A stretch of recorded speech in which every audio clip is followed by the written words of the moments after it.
Rabbi Pini, Dunne, and Sergeant Mayor Dunne, great to be with you again here in our studio.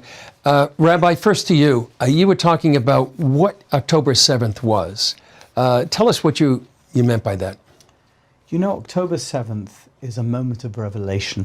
We know what revelation means for religious purposes, but I want to give an analogy which I think is so powerful. You know that when you're in the full darkness of the night, and Mayor serves in the military and he knows what this means, and it's totally dark, there's absolutely no illumination, and you shoot up a flare from a flare gun, and suddenly everything is illuminated, and suddenly you see, but it's only for a brief moment.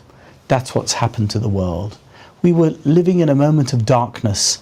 Darkness surrounded us. We didn't know where our enemies were.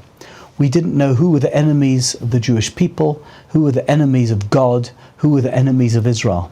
And suddenly, October the 7th happened, this horrible event, this massacre of innocent civilians, this dreadful kidnapping of people who were at a music festival, who were just lying in their beds, who were dragged away and taken to Gaza and wherever they are. And the flare shot up.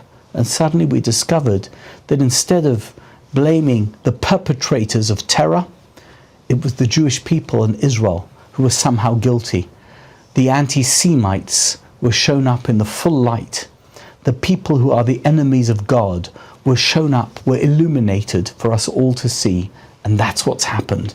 Suddenly we know who our friends are and who our enemies are. Chris, this is a moment of truth. This is a moment of illumination, and we can see everything that we need to see. We know the way forward because everyone has been exposed. Yeah, and we see that exposed all over the world. Mayor.